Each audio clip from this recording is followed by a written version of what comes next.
Shalom, first and foremost, all praise and glory is unto Yahweh, Bahashim, Yahweh Shai, Bahashim, Harachwadash, that belong to our apostles, the bishops, the elders of the great millstone, and greetings, salutations, blessings, express love unto you elect. Shalom unto you. Your brother Shaquat with a video, and want to make this really short, sweet, and to the point.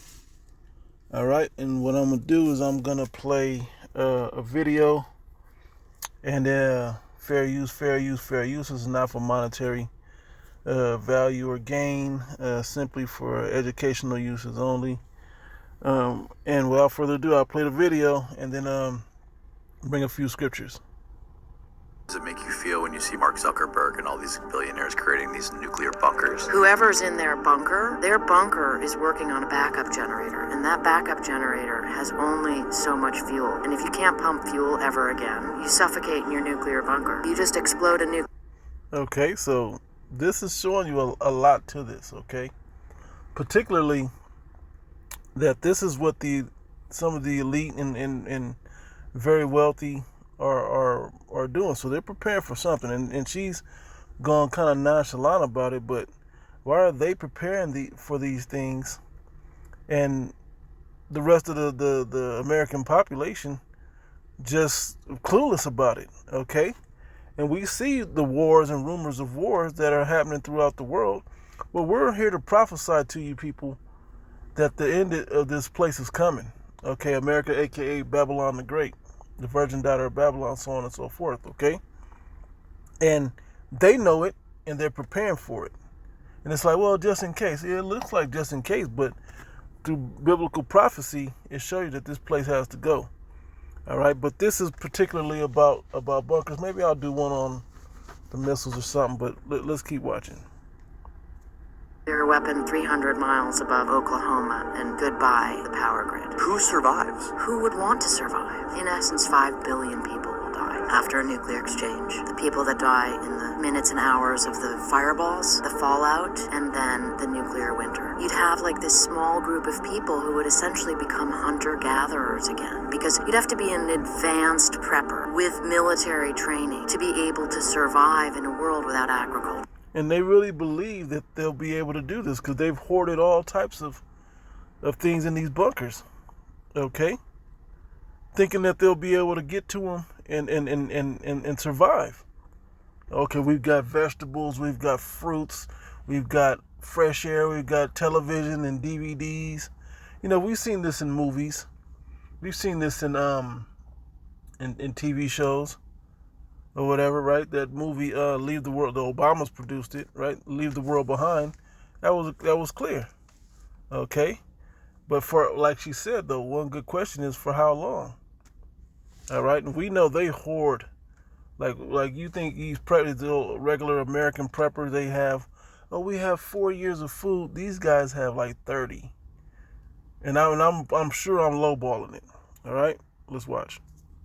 What does it make you feel when you see Mark Zuckerberg and all these billionaires creating these nuclear bunkers? Whoever's in their bunker is working on a backup generator, and that backup generator has only so much fuel. And if you can't pump fuel ever again, you suffocate in your nuclear bunker. You just explode a nuclear weapon 300 miles above Oklahoma, and goodbye the power grid. Who survives? Who would want to survive? In essence, 5 billion people will die after a nuclear exchange. The people that die in the minutes and hours of the fireballs, the fallout, and then the nuclear winter. You'd have like this small group of people who would essentially become hunter-gatherers again, because you'd have to be an advanced prepper. In the movie, which one was that? Don't Look Up. They had a scenario like that where they believed there was presidents and scientists and so on and so forth. You know, in every movie that you see, this Greenland, all these different movies, they really believe that they'll be able to survive all of this. Now, what we do know is that's in America, and that's the other funny part. They often show a lot of this happening in America. They rarely show it happening somewhere else anymore. Like, you don't really find that. They don't really show Japan, you know, getting destroyed. They don't show Russia being destroyed. They don't show Israel or the Middle East. They don't show those things. But what they do show, they show America. And it's almost like a wake-up call to you Americans. But you guys don't see it. You don't take it seriously. You just, oh, well, turn on another episode of Friends or whatever you want to, one more Housewives for you so-called Negro, Latino, Native Americans, because you don't have bunkers, okay? And you don't have any protection. Well, the elect, the 144,000 and the 1/3 of the elect, they do have protection, but that's a different video.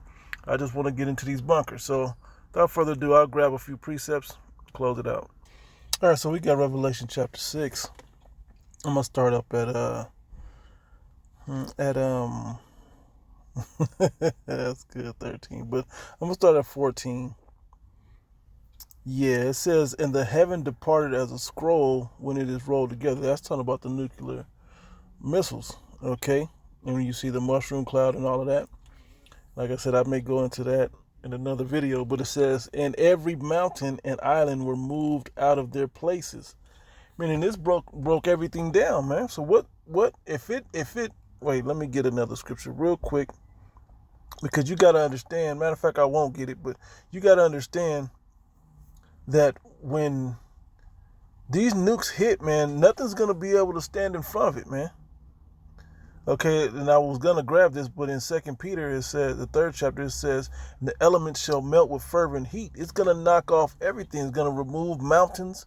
So what good buildings, if you've seen the scene in Terminator, the second one, with the destruction, even, that's the one that probably depicts it the most. And, there were people hiding, and those people kind of came out. She's like, well, who would want to survive? But this shows you that in America, man, it's going to be overkill, and they're just going to just wipe out, okay? And then even the scriptures are going to tell you that they're going to get taken up out of those bunkers and then, taken away, so to speak. But when you understand how the scriptures are taken out, I should say, but when you understand what this is talking about, that's going to wipe everything down, okay? The scriptures, the missiles, are going to just wipe it all out, okay? It says, and the kings of the earth, and great men, and rich men, and the chief captains, and the mighty men, because they always talking about the Zuckerbergs and the different other people that are building these bunkers, these elite building the bunkers, okay?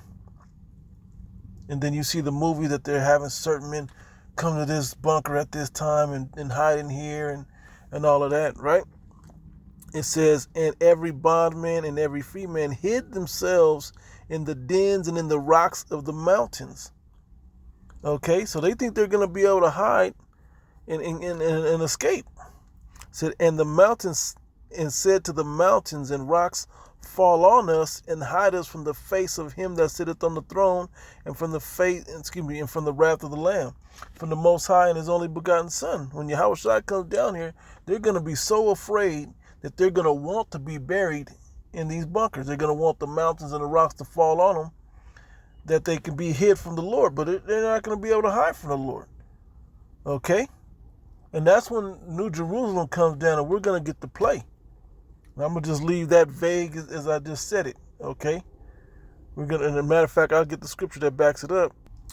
Jeremiah chapter 16, verse 16, for I will send for many fishers, and this is the fishing stage. Okay, we're fishing for the elect. We're throwing the bait out there of what the truth of the scriptures is actually talking about. We're showing you through the prophecies. We're showing you through the current events.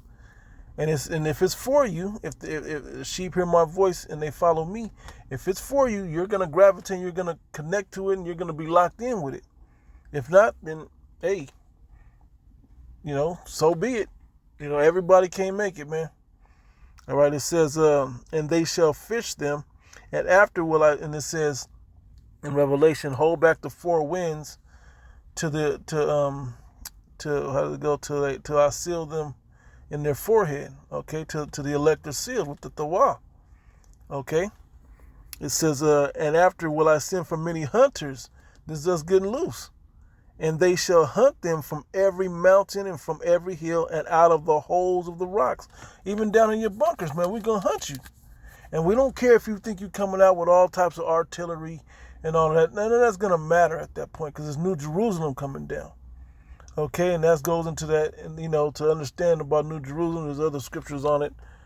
You go into Isaiah, 40th chapter, I believe it is, or the 40th chapter, I think it is, at the end of that. And then you also go into Philippians at the end of that. I think it's the 3rd chapter at the end of that, 21 or something up in there. Okay? That's New Jerusalem coming down. Then you even go into 1 Corinthians, the 15th chapter, to put it all together. All right? So moving on. So this is Amos chapter 9. Just to the point, verse 2. Though they dig into hell, down into the earth, okay, thence shall mine hand take them.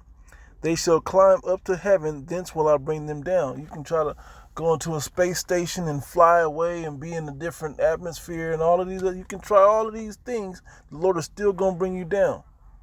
They even said that there's these planes that they're trying to time when the nuclear fallout happens, that they'll be in the air when it's happening down on Earth. The Lord's not just going to let you escape, man. You're not going to be able to escape. When you go into Joel, the 2nd chapter, it breaks it down that you ain't going to be able to escape these missiles, man. Okay, that nothing that's in his path is going to escape. But you elite that are going to try to fly over or dig down low, man, the Lord's going to get you, man. Okay, I got one more, then I'll close it.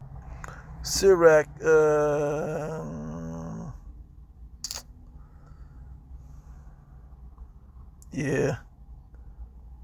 read 17 just because I like it. The gift of the Lord remaineth with the godly, and his favor bringeth prosperity forever.